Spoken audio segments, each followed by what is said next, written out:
Hey everyone, welcome back to another episode of Explore the Spectrum. I'm your host, Jeanetta, and I'm joined with Mary Helen. How are you doing? I'm great. How are you? Doing well, thank you. It's a pleasure to have you on today and to hear a little bit more about your program with Autism Connections. And, honestly, you feel, or I feel, sometimes overwhelmed with not having enough information as a parent. And then I feel overwhelmed with too many different resources. So help us understand how you help navigate that a little bit more. Tell us about Autism Connections. Sure. And resources are feast or famine, aren't they? It feels like that anyway, so much of the time. So Autism Connections is an organization that's been around for 52 years. And one of our biggest programs that we do is a live and in-person autism helpline. We do lots of other things, and we can talk about those in a minute. But one of the things we help do is we assist families from diagnosis through the lifespan to be connected to resources, to support, whether that's support groups or therapists, really whatever they need in the world of autism and disabilities, we try to provide that. I say we're the people you want to search for instead of Google. If you go on Google and you're saying autism in Cincinnati, you can get 5 million resources. Call us and we'll have a better idea of how to help you and navigate that. So that's kind of broad strokes what our helpline does, because we do think that there are either lots of resources or no resources. And why, as a parent, would you want to try to navigate all of that? It can be highly stressful. Well, and it is stressful because you don't know which rabbit trail to go down, right? And you find yourself all the way down one and you realize that it wasn't meant for you. And a helping hand along the way goes a long way on somebody to just kind of guide you. 52 years, I had no idea. Talk about being trailblazers in the industry. I mean, you would think that we wouldn't have needed, and obviously the diagnosis supersedes the last 20 years, but that's when you've seen the big spike. And so talk about being wise beyond your time on starting something 52 years ago and then how relevant it is today in 2023. So wonderful to hear that there's an organization with such roots in the community. When you say that you do things beyond the helpline, tell us a little bit about some of the other services.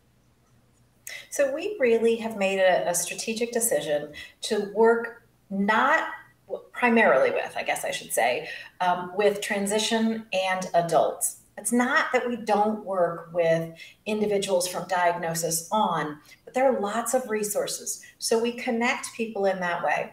And in the transition and adulthood space, we know that a lot of services, supports, resources start falling off exponentially.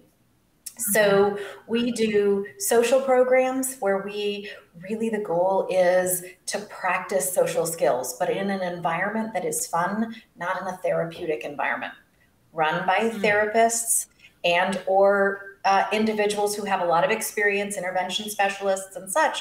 But the idea is to walk away and have fun and make friends. Yeah. Because we all know, if you don't have friends, we see more cases of anxiety, depression, right? So we really work in that space. We also do support groups for adults, caregivers, because we know there are lots of things that you don't know who to talk to. And adults shouldn't have to talk to their parents about just life challenges. I want a girlfriend, or I don't know how to talk to my coworkers, or I'm lonely, whatever that looks like. But we also know parents feel alone and isolated, and we don't want that either. So we really work in that space to build really relationships, build connections. That's why we're called Autism Connections. Well, I love that. And, and it is important. I do feel like there's a huge drop off when you have a child that's about to go into being a late teen, early 20s, and then beyond as an adult. The services are fewer and further between. And to be able to focus the energy on that is important. And to have those social opportunities are radically important. Are you only doing those services in your geographical footprint, or do you do any of those things virtually? How could somebody learn more? So we do some of our services in the local area because we do some in-person things. However, we also do a lot of online programming. So people can go to our website, autismcincy.org, and they can see that our adult socials reach 7, maybe it's 9 states now, and 4 countries. If you can That's figure out amazing. the time zone difference, you can join us. I love that. Okay, so is there a website or social media link that we should direct folks to? Yep, direct. People should go to www.autismcincy.org, and you'll see all of our programs there. I do want to do one other quick shout out. We also do community trainings, and we do those both in person and online. So we do first responder trainings, employer trainings, educator trainings, and those kind of things. It's our goal to that's wonderful. the world.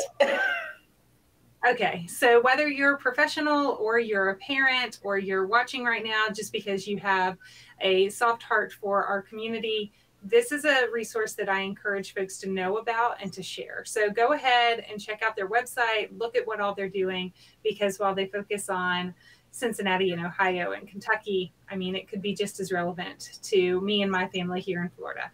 So thank you for joining us. And to all of those that are viewing today, thank you as we continue to explore the possibilities.